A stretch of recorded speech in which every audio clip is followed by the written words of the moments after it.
So I have one of the occasions for this event is the announcement of the MOU between IIA Chennai chapter and Tamil Nadu Skill Council. Tamil Nadu Skill Council is the government organization which represents the Tamil Nadu government, and it's specifically on the skilling and employability opportunities for the graduate schools. And that is specifically from a Tamil Nadu government college perspective. So that's why we were waiting for the Chief Secretary who's in any time. Sorry, Chief Guest for the delay. That's a very important occasion for the IIA India chapter also and Madras chapter to tie up with this. The MOU is going to be exchanged now. Both the thing, the Chief Secretary, Finance Secretary will have a word, and then the Chief Guest will put in. Thanks once again, sir.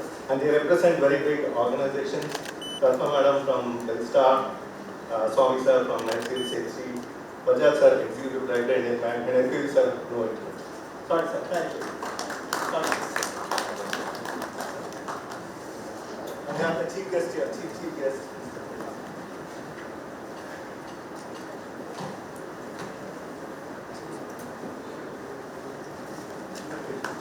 So we'll start with the Tamil time also, just stand up for 2 minutes.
We'll have the Kuttu Velak.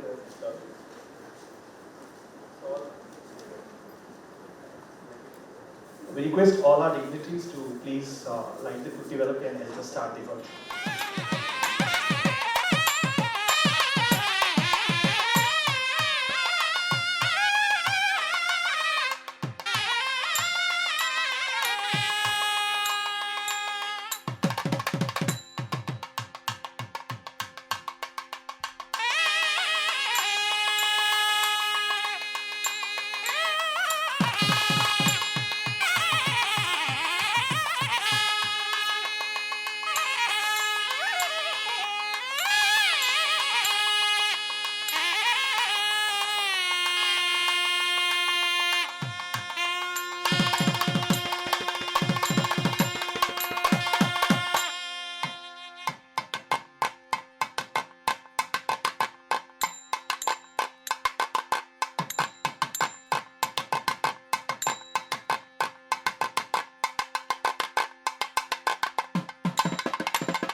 I now invite Mr. Rangaswamy, the Joint Secretary of IIA Madras chapter, to please welcome the gathering and introduce our chief guest.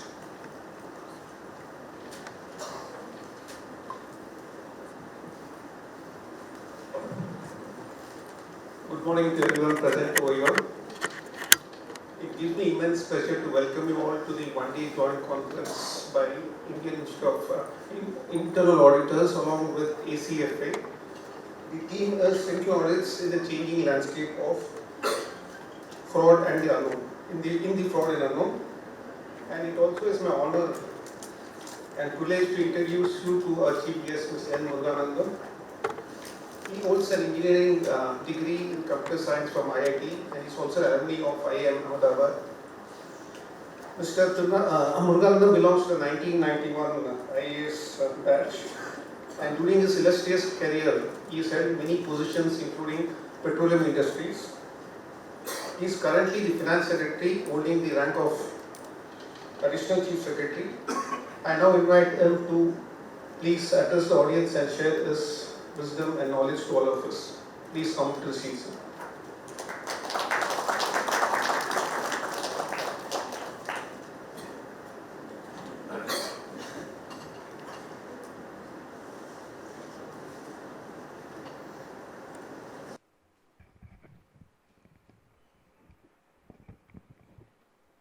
Good morning, everyone.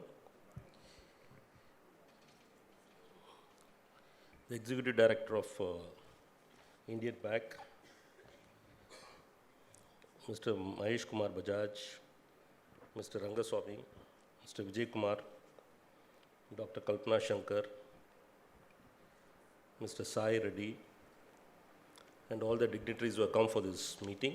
I'm very happy to participate in this conference on internal audit's changing landscape in the world of fraud and unknown. It is being organized by the Institute of Internal Auditors, the Chennai chapter. So internal audit actually is a very, what can I say, is a very difficult area. So whenever we attend board meetings, we just rush through. We just ask the internal auditor whether everything is okay. They say okay, that's all. We move to the next item. Because if you allow them to speak, then they'll come up with a lot of new issues, which we'll find it very difficult to handle. So we try to simply brush it aside. Traditionally, if you see, internal audit we have been using in all the companies, basically to act as a compliance checker. Whether all the accounting is being done properly, there are no errors, and is there some asset misappropriation. So that kind of basic assurances we want to be sure about, and this has been the traditional model. So we see actually many of the findings from internal auditors that people have taken advance and it is pending. Some 10,000 rupees is pending, or some register they are not maintaining properly. These kind of basic compliance issues are brought about. But now the scope of internal audit is changing drastically worldwide. So it is no more, they can no more be just the compliance checker or a kind of watchdog for basic accounting procedures. Now, in most of the modern companies, progressive companies world over, internal audit is fully involved in risk management. Actually, they have to support the board of directors. They play a very important role in helping the board of directors and the audit committee of the board to perform their function. So without the internal auditors' inputs, the audit committee or the board, they will not be able to function. They will not be able to discharge their function because they don't have that kind of time. See, when the board is discussing some issue, they can't go into all the details. So somebody has to check whether all the systems are in place, what are the risks which are there for the company in the business environment, and whether proper risk mitigation measures are in place. So this exercise has to be done by the internal auditors. So the internal auditors' scope of work has expanded drastically. They should understand the business environment, in what environment the company actually is functioning, what kind of likely risks are there, what kind of business risks are there, what kind of human resources risks are there. For example, it's an IT company, it may face a depletion in human resources. So that is a major risk because the company is based on human resources only. Their main wealth, main asset is human resources. There may be some companies which are based on some imports. So what is that risk? And whether there are proper risk management systems put in place. So this kind of assurance has to be given by the internal audit. So that's a very important function which is being now performed by the internal auditors. The other one is the technology is changing drastically in the world. And along with that, there are a lot of cyber crimes. So cyber security has become a very important area. Frauds, because I think today's topic is also that only. So the frauds are ever increasing. You will be seeing every day. You are seeing not only in India, in US, so many frauds are happening, commercial frauds are happening in so many companies, so many different types of frauds. These things are happening. So the internal auditor's role basically is to identify what are these areas, risks, which will enable this kind of frauds. What are the chinks in the armor in the company, and how the company can actually have contingency plans or systems to ensure that they are protected from this risk. So this is a very, very key function of the internal auditors. We found that during COVID, all of you would have realized that how poorly the companies are equipped to manage risks. So on normal times, it's fine. They are all, things go on business as usual. But when there is a crisis, then we are all exposed. We saw that most of the companies, even the best companies, they are all depending on one source for supply of critical components. The supply chain risk that they were having, so most of them you see, they were having from sourcing from China and only from one company and one critical component. So when China closed down for COVID in some areas, then entire production came to a standstill everywhere across the world. Even today, the chip shortage, we are still grappling with that. It's mainly because there was no redundancy in the supply chain. This risk was never recognized. And even today, when the entire world now has come back to normal activity, we find that in China, there are still a lot of restraints because of COVID. So that is hitting the supply chain. So this exposed how even very well managed companies, they are not able to look at all the risks and they do not prepare for the rainy day. So this I feel is a very important function which now the internal auditors have to play. And so if they have to play this kind of role, it cannot be done with normal manpower, normal systems, what you have. So you'll have to look at the latest trends and embrace technology in a very big way. So technology is going to be the key player, not only in internal audit, but in all sectors. So the sooner we embrace technology, the better for us. Technology like data analytics is going to play a very, very important role. So all the normal functions, all the compliance checks can be done using this technology. So that frees you the time to look at risks, to look at other aspects of management. Because your role now is one of an advisor. It's no more a compliance checker. The role of the internal audit function in any organization is a business advisor to the board. So that's a very, very important function to guide the board, give them the information so that they can take proper strategic decisions. Now, a lot of new technologies have come like robotics, artificial intelligence is used in a very big way. So all this have to be adopted quickly by the internal auditors if you have to perform this role. As far as the state government is concerned, the Tamil Nadu government has recognized the importance of this internal audit, that we should have proper control mechanisms internally so that we are able to improve the efficiency of expenditure. Whether properly, whatever 1 rupee we are spending, whether it is reaching the people. We cannot wait for external audit to come and they do a sample audit and then tell us. By the time everything is done, it's over. It comes after some 3-4 years. Then it's very difficult to do any rectification. So earlier, different internal audit departments were there. They were functioning under the very department which they are supposed to audit. There was no independence. So our Honorable Finance Minister in his first budget speech itself, he has announced that all the internal audit departments will be brought under Finance Department so that they are independent. They are at an arm's length from the organization.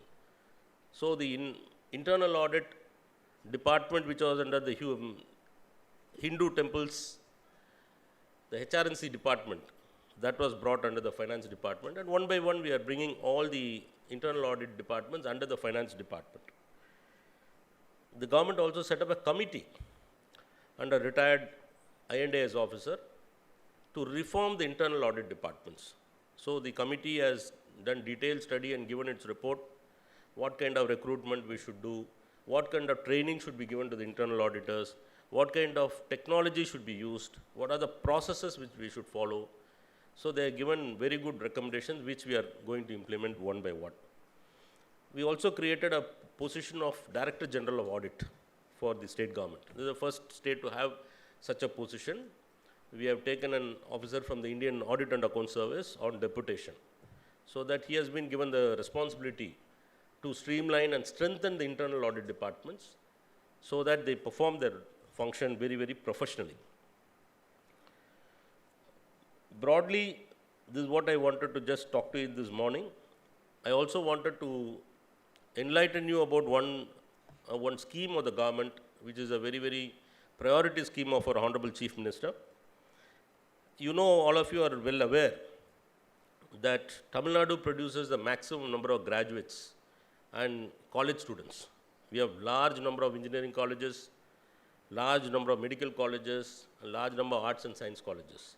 But what we have found in the past, that the students who are coming out from these colleges, they are not employable. They are not being given the skills which are needed by the industry, which is going to engage them. So to bridge this gap, Honorable Chief Minister announced a new scheme called Non-Mudalvan.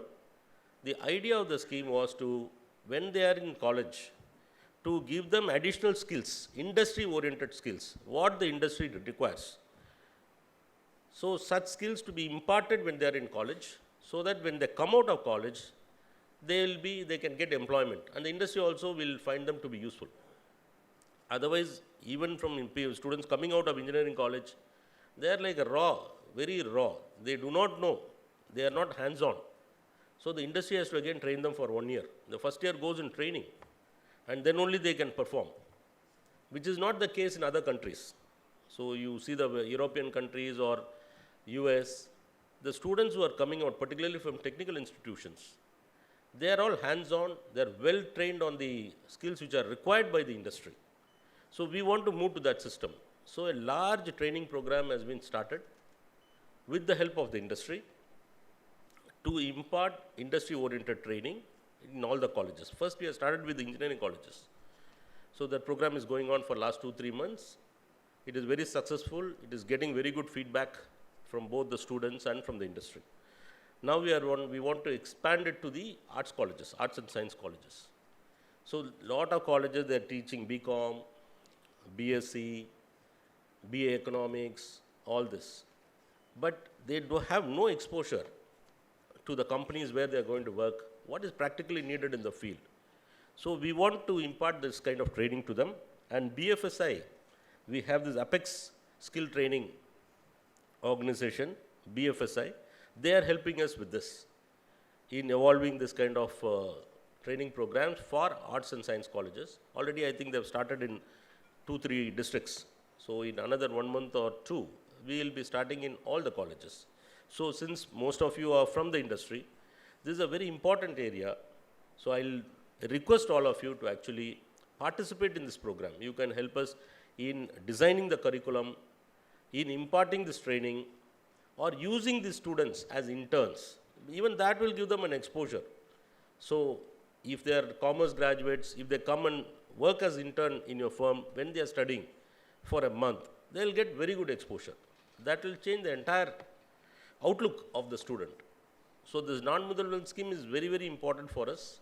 So I request all of you to help us, to assist us, so that the students who come out of our higher education system in Tamil Nadu are one of the best.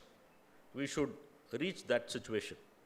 Because all of you are aware, our greatest strength of Tamil Nadu is our human resources. We are not very good in other resources, say water or things like that. But human resources are key. So that is why we are able to attract industry. That is why actually so many people are working outside also. Say Bangalore, Hyderabad, in all the high-tech areas, it is all dominated by Tamilians. Because our human resources are very good.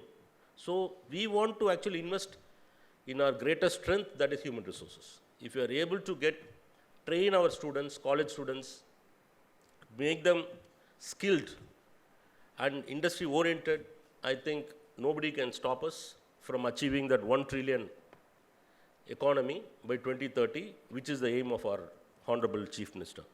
So I would like to again thank the organizers for giving me this opportunity and to meet all of you. Very rarely we participate in this kind of program, particularly on internal audit. Thank you very much. Our Joint Secretary to introduce our first keynote speaker, Mr. Mahesh Bajaj.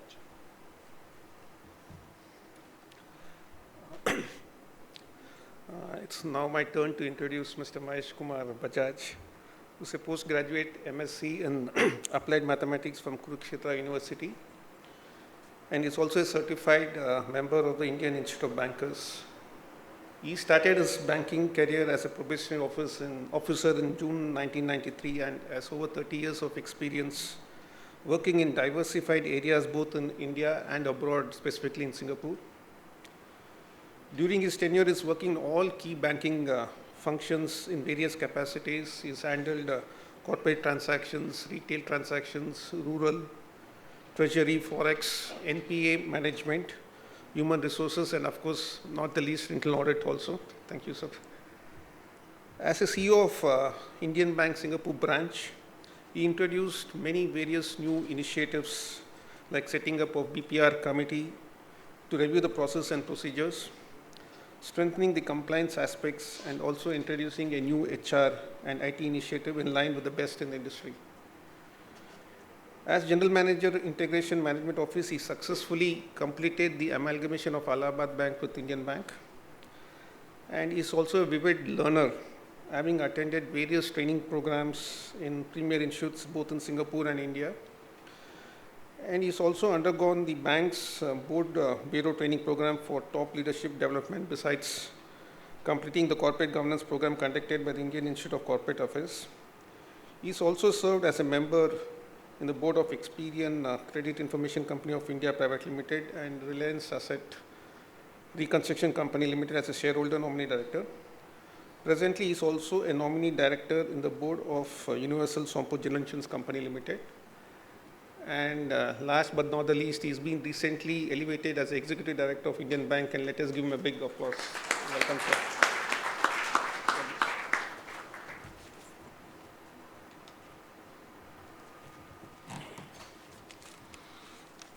Thank you, sir, for such a long introduction. Respected Thiru N.Muruganandam, IIS, Additional Chief Secretary, Finance, Tamil Nadu Government. Madam Kalpana Sankar, MD, Belstar Microfinance. Mr. MP Vijay Kumar, CFO, CFI Technologies. Mr.Swaminathan Balasubramanian, Business Head, State Seal HCL Services. Mr. Ravi V. Raghavan, Partner Deloitte, and the President, IIA Madras Chapter. Mr.SK Rangaswamy, Vice President, IIA Madras Chapter. Other eminent speakers from Cognizant, Northern Arc Capital, Sundaram Finance, CNK and Associates, L&T Smart World, Deloitte India, AstraZeneca India, delegates and the other dignitaries came for this event. The topic, we all know that today's topic is the internal audit in the changing landscape in word of fraud and unknown, which is organized by, again, the IIA Institute of Internal Auditors. I'm very happy to be part of this one-day conference and thankful to the organizers for inviting me. As we know about the IIA, it's a non-profit, not-profit making organization which is working for the development of and the advancement of internal auditing professions in India. They have made significant contribution to this internal auditing organization by giving workshops, arranging conferences, training. So today conference is also part of this. The topic of this day is relevant to all the industries, including banks, which is we all are going through various changes. Disruption is happening across people, processes, products, and technology. And as far as the banking is concerned, we all know the recent past, all banks, including private, public sectors, banks, they are doing well. And our own bank is also one of the top performing bank in the country. NPS are reducing, credit is growing, NIM is improving, and we all are nowadays going forward with the technology. Even I was, prior to joining as ED, I was taking care of transformation, which is mainly on the, we were working on the digital transformation, then we are working on the operating model transformation, and we are working on the performance management system. So everywhere the things are changing, where the buzzword is technology, digital. So all those things, though it's coming fast, business is growing, all coming at a risk. So the role of the internal auditors is becoming very, very important. And again, our Sir Muruganandam IS, he told, your role is changing. Previously, what we used to do, 15 to 20% data you take, and that sampling is done, you come with some results. But now, it is very, very difficult because data is huge. We are sitting on a huge, huge data. The internal auditor now needs to demonstrate agility, transparency, and prognostic approach to prove its contribution value to the stakeholders. There need to be a migration of internal auditor from hindsight to foresight and insight. I'll be discussing 5 key levers, then the best practices which we are adopting in bank as well as the regulators has advised. The first, we can talk about the dynamic approach. So we should have the reactive approach to dynamic approach. Presently or even in the past, what used to happen, whenever a thing happened after 1 year or 2 years, we come to know, and then very difficult to take the actions or to rectify the things. But if we go with the dynamic approach, probably we can, then and there, we can react and we can act. Then second is automation of controls. As already I have told, we are sitting on a huge, huge data. Data is now money. Even we don't, person is rich if he is having a huge data. So if you are not able to, the sample data will not work. If we automate, then we can use the data analytics and data science. Then only we can get the proper results. There are tools available which has the capacity to mine the data for irregular patterns to detect frauds or crimes. So in this era of huge data, without automation, it is almost impossible to have this proper internal control system. Even if we talk about the UPI, it will be, it's one of the, we in India, the UPI is a big deception. Nobody in the world thought that such kind of transaction can happen. It's 24 to 25 crore transaction through UPI per day, which is amounting to rupees 40,000 crore. So the data governance and all, I feel the eminent speaker, they will discuss on all those data science, data analytics, and how the data governance has to take place. In the even government is coming up with the data protection scheme and all. Then the third point is the focus of skill development. And now there's gone are the days when you have the old kind of system of internal audit. We need to have the team of internal auditors along with the IT experts like data scientists, data analysts, AI experts, then SMEs, subject matter experts, then compliance, accounting, taxation. So all those people put together can form a good internal audit team. Then we talk about the data analytics to drive execution. That's the fourth point. Data visualization has emerged as a powerful area of data analytics, which streamlines the snowballing size and the complexity of information. Otherwise, the huge data, we have structured data, we have unstructured data. Using these tools, we can make this data as the information, which can be useful to the top management, to the board, and to the other members. Whenever core internal audit professionals work in cohesiveness with the data scientists, data analysts, subject matter experts, then definitely we get a very insight, very meaningful the reports and the information. The last fifth point is the accelerated and comprehensive reporting, which is also again a very, very important. I'll be just suggesting a couple of points on that. We can, can create the real-time dashboard, which can give a real-time information to the top management and to the board.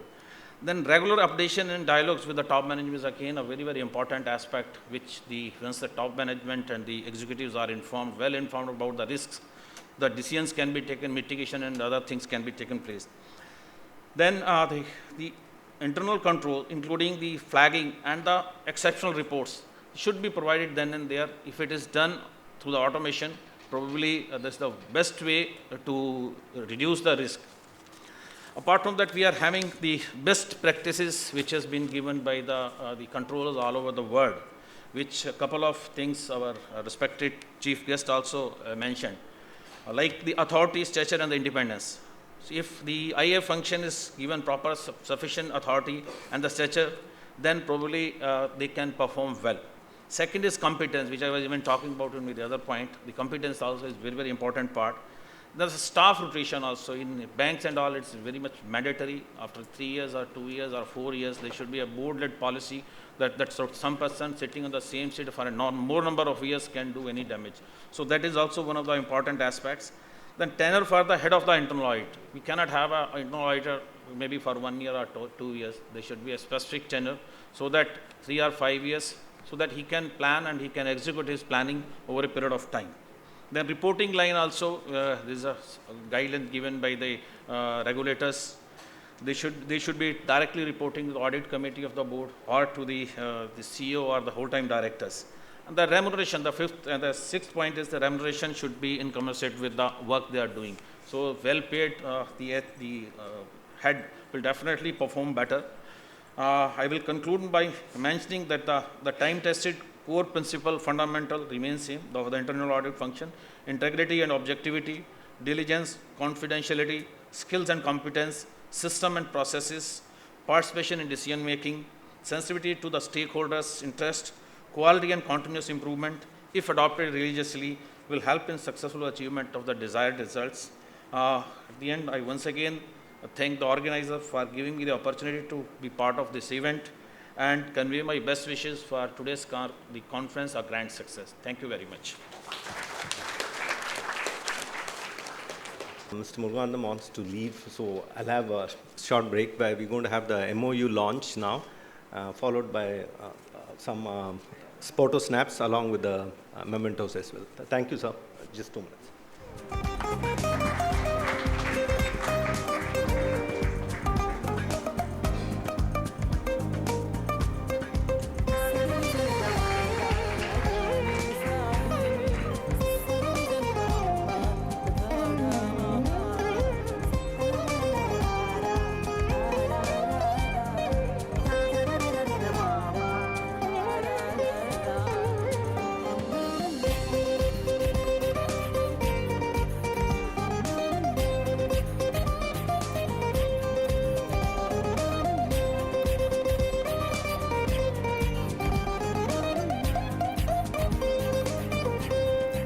When you start discussing the profiles of the chief guest, it makes you feel how little you know or what great distance you need to travel in the future. The next person is a double doctorate in nuclear sciences and women's studies and self-help groups. She is also the founder of Mahatma Gandhi Educational Trust, passionate about cause of child labor elimination, and she is the founder of an NGO, Hand in Hand India, which was started in 2004. She has immense field experience at national and global levels, including handling several missions in South Africa, Afghanistan, and Brazil. She also holds an executive MBA from Triumph, where she was the first recipient of a scholarship to pursue the program. She is also the recipient of the Princess Sabika bint Ibrahim Al Khalifa Global Award for Women Empowerment under the Individual Champion category. The award was given in partnership with the Kingdom of Bahrain and UN Women in New York in 2019. She has also received the Government of India Nari Shakti Puraskar 2016 for her contribution to the empowerment of vulnerable and marginalized women from our Honorable Past President, Mr. Pranab Mukherjee. Under leadership, Hand in Hand India has won the Pradhan Mantri Bal Kalyan Puraskar for its dedicated work towards child welfare and education. She is also the founder and advisor, and she currently provides strategic guidance to the school management to ensure schools reach greater heights. I welcome Dr. Kalpana Sankar to give a speech. Welcome, madam.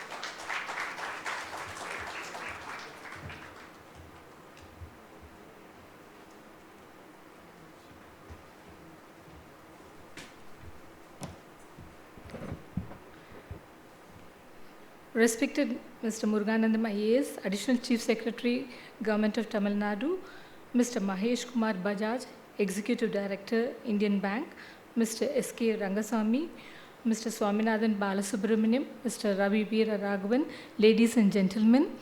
Today I stand before you as Managing Director of Belstar Microfinance Limited. I am thankful for the introduction, but today I represent Belstar Microfinance Limited. The previous speaker spoke about the scope of the internal audit, how we as a community should prepare for the future risks and what are the steps we need to take to become a professionally driven organization. So I will touch upon the other aspect, namely the skill training part, which basically I want to congratulate the IIA Madras chapter for signing an MOU with the government of Tamil Nadu on this laudable initiative. At Hand in Hand Academy, we have trained nearly 90 students on campus to corporate initiative. We have also provided internship to the staff, to the trainees. So we'll be very happy to be a part of this laudable initiative. Basically, if you talk about skill training from the macro perspective, skill training can be the growth engine of any country, and now the consumer behavior is completely changing. So I think for poor people, for youth to get knowledge of technology, how to operate in digital platform, skill training will be a very crucial initiative. I think this skill initiative will bridge the tech gap, whatever it is, among the underserved and the youth. From the micro perspective, I think Government of India has also launched several initiatives like Atmanirbhar, Make in India initiative. I think skill training will go a long way in boosting our economy. And for MSMEs to be really successful, they need a lot of hand-holding, they need technical expertise, they need business coaching. I think skill training will be very vital in, to address the gaps faced by the micro entrepreneurs. So through Belstar Microfinance Limited, we have provided digital financial literacy training, business coaching training, and also compliances on statutory issues to our clients. We have reached out to nearly 180,000 clients because GST, so many new concepts have come in the last couple of years, and micro entrepreneurs are not fully informed about the various compliance aspects. So from the internal auditor's perspective, I think we want more support in the area of digital frauds, cyber security, because, and we don't want poor people to get cheated, because basically they're very excited about using their smartphone for transaction, but they're getting misled by various people who are cheating them. And so I think there should be more awareness created in the society so that the interests of the underserved youth are protected, and we would like to partner with all the institutions to take this initiative forward. I wish to thank IIA Madras chapter for giving me this opportunity. Thank you, everyone.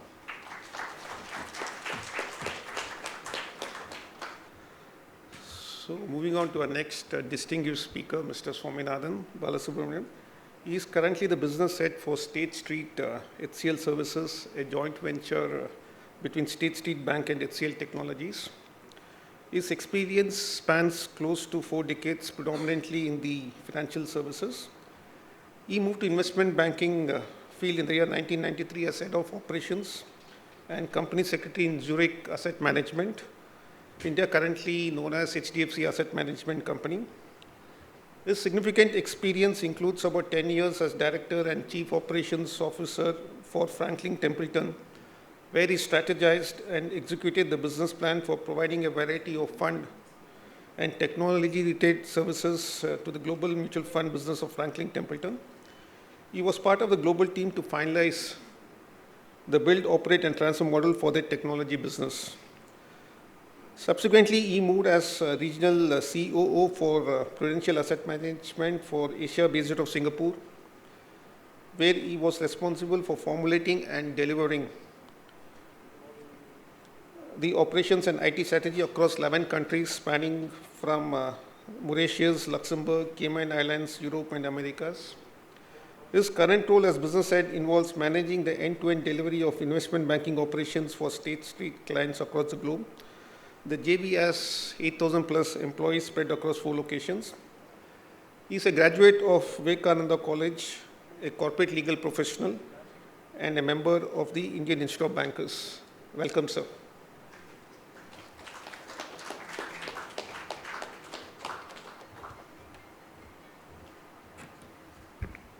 Good morning to all of you, and thanks very much for that kind introduction. All the dignitaries on the dais. I'm here today more from a perspective of providing a corporate viewpoint on the subject of graduate hiring, less of internal auditor type of a subject. So let me sort of share with you a few practical aspects of the hiring which is happening across the country, hiring which is happening in our company, and where are the gaps and how this kind of a forum can really help us get more people who are capable and can sort of gradually improve the value chain of what is getting delivered by human resources in organizations. First, let me talk a little bit about our own organization. I mean, as he said, we are a joint venture between State Street Bank. Probably most of you have heard. If you have not heard, we are one of the top financial institutions in the world in terms of services business. We manage probably about $40 trillion, right? Many times of the GDP of India and China and many other countries. And we have presence in 60 plus countries, huge force of 50-60,000 employees. India presence is very significant. India is a very significant spot for us in the geographical footprint. We have, as a State Street group, we probably have about 25,000 people or so. But specifically, this joint venture, which is between State Street Bank and HCL, we have about 8,000 employees. We have about 2,700 in Chennai. We have another 2,600, 700 in Coimbatore. Vijayawada has about 600, 700 people. Another 2,000 plus people in Pune. So we are a very national pan-India type of a company. We hire graduates all the time. We sort of service the global needs of the bank, and we have probably about 250 types of work we do. 250 types of work. So we need skilled people in all these 250 categories of capabilities. Then we need that at different levels. It's not just at the bottom layer, right? We need at different levels of hierarchy of all these functions. And we recruit for growth and to manage the attrition more than probably about 3,000 people every year. We are recruiting as we speak. We have tie-ups already with about 100 colleges. 100 colleges across the country, including in Chennai, the college where I studied, Vivekananda. We have tie-ups with them. And we keep hiring. But our own experience in the last several years of hiring, and especially in my presence in the last 1 year, is while there are several gaps, right, in terms of the employability, as everybody spoke here, and the value chain where they can contribute to the organizational outcomes, everybody has to take ownership, in my impression. It begins with colleges. Because as we see, without sort of getting critical, the college standards needs to be more based out of educational, employability aspiration rather than just educational. It's not a crime, right? You need to be skilling yourself for you to get a job, because it's a reality that everybody has to work, everybody has to earn, you have to survive, grow. So if that needs to be done, the education cannot be just academics. Education has to turn into a skill set generating process. Today, is there an opportunity to improve that at the college level? Significantly, right? We speak to all the colleges. We tell especially the autonomous colleges, we have in fact given them syllabus saying, how do you train people in financial servicing business, which is what we are talking about here, right? How do we train people in understanding the basics of stock markets? What is the difference between a share and a bond? A college graduating student sometimes cannot even understand, right? I'm not saying everybody, I'm not trying to be critical, but it is definitely a gap which we should recognize. And we tell the colleges saying, we will give you syllabus in terms of what you should teach them so that when they come on board, we are able to use them from day one. Even then you need to top up skills, right? And basic skills, like for example, Excel skills. They lack Excel skills. And it's not a big deal, right? You can pay some 600, 700 rupees to Microsoft, they will certify you. You have to go through a self-learning program. PowerPoint, presentation capabilities, communication capabilities. These are very, very important. You may be very knowledgeable, but if you cannot communicate what you think in a very succinct, sophisticated manner, then it doesn't get heard. That's a reality, right? So how do you get all this from the college? It's difficult. That is where I think the role of these organizations do come, and role of the government comes into the picture, because government has a significant role, because if the unemployment increases, then it hits the economy. It hits the social balance. So people need to be employed. If people need to be employed, people need to be skilled. So it is an excellent effort which government is taking in Tamil Nadu in collaborating with the Institute of Internal Auditors to get the skill sets going. It is important that these people are trained very well, and in fact, I would even encourage that the Internal Auditor Institute should get into a discussion with different corporates, because different people have different needs. Like for example, the skill sets for which we hire, there are probably only 2-3 organizations which need those skill sets. Our skill sets are very, very varied. For example, we prepare financial reporting for US GAAP, the fund business. I'm sure many of you would have been introduced. The 1940 Act of the US, SEC, right? We file the financial accounts with the SEC, and we prepare that here. That skill set is very different. In fact, I'm happy to say that we have got an arrangement with Deloitte to train our 300 people in financial reporting business, specifically tailor-made to do financial reporting for US. It's a very high-end job, right? So it doesn't mean that's the only thing. We have low-end jobs, recon, transaction processing, corporate action. You have a variety of functions. I'm talking specific to my business, but if you go to other businesses, you will find in banking there will be different credit-related work, and microfinance will offer you a different challenge. So there is huge opportunity. And maybe they should map, even saying how many jobs are there in the market, what categories of jobs, and then which colleges are willing to get aligned in signing up for these outcomes, and work with the government to actually produce syllabus which will train these people to get into that. You are trying to sort of get the low-hanging fruits first, right? So there is a huge opportunity, and it is not just about basic skilling. Basic skilling is only level 1. But then there are level 2, level 3, level 4 type of skill sets, right? Like for example, all of you have come here because you want to learn something, right? I want to learn something. So life is the whole journey of learning. So how do we tailor make these organizations not just to produce people who do the basic jobs, but maybe the next layer, like internal audit function itself has evolved, right? I was in Bombay for about 20 years in the beginning of my career, and I was in the financial services, and I was very much witness to whatever happened, several scams and whatever we have seen, right? I was very much there, not involved in it, but around that, right? So definitely there. From the time, if you really see, the controls have evolved. We know, I don't want to get into the details of what happened, but we know the control function has improved significantly from there. But the problem is the risk elements in the business is also catching up. People are thinking more innovatively, right? People are trying to defraud organizations in more sophisticated technology influence and technology backed approaches. So you need to catch up and run with that too. That's what many speakers spoke about, right? The point I'm trying to make is internal audit itself has moved from a transactional audit to a thematic audit. I don't like transactional audit. I don't want somebody to check. Checking is easy, anybody can do it. But can you get a theme out of it?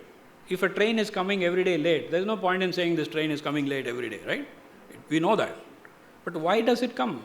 Why? Is it a thematic problem which you need to address the root of that? And that is the role which internal auditor should play, right? And I don't want to get into that subject because that is not what I was preparing myself for this occasion. But coming back to this, so there is a great opportunity for us to do very well as corporates, because we are struggling, I'm telling you. When I say we, I sort of represent the corporate world, struggling to get resources who are capable today as we speak, we are hiring about 1,000 people across India. But the process of hiring is so tedious. And out of 1,000, we want to hire like 500 people who are experienced. Very difficult to get. Right size, right level, right capability. If they know the skill, they can't communicate. If they communicate, they don't know the job. So all this, I'm saying, can get somewhat resolved by this kind of newer ecosystems, which will help us build talent and build capability and actually create a better use of human power, because all of us are unpolished diamonds, right? I mean, if you start polishing, if you get the skill sets, if you really keep going with learning every day, your value goes up. Your value goes up intrinsically, you are able to do more work, you are able to think better. All that I think this platform can help resolve. It may not completely resolve it. There are a lot of stakeholders. There is government here, there is corporates here, there is colleges here, and the students themselves. They have to feel that, yes, I need to be on the top end of the curve. So all this put together, I can imagine only it can do better than wherever we are. And we are very keen to work with organizations like this and try and see how to fulfill our own demands. It's a bit selfish, but it helps us. It helps us to get where we want to get good human capability and grow people, right? And in that, one additional point I want to make is we are very diversity oriented. Our diversity is about 47%, right? We have 47% of girls and all first generation graduates working for us. And we want to be part of that social change in terms of empowering women and making sure that we give them the right position in the social ecosystem, right? And within that, we really look for people who are also economically somewhat challenged, right? It's definitely people who need that support. I'm very proud to say, in fact, in Coimbatore, we hired people who were there was a girl, probably 10 years back, who was the daughter of a man who was just cutting stones. That was his job. But we are an American company in some sense, right? So there are always all processes in terms of communications and this and that. But we said, no, we need to pamper, we need to get graduates who are having that capability, and went ahead and hired. And that same girl is actually doing very well as we speak, got several promotions and doing very well. So we are very much inclined to look at socially weaker sections and challenged sections also to hire. So I thank the people who invited me, the organizers, and wish them all the very best. And we will be part of this process. Whatever change we can make, I guarantee we will be part of that social change in getting more employable people and helping the society. Thank you very much.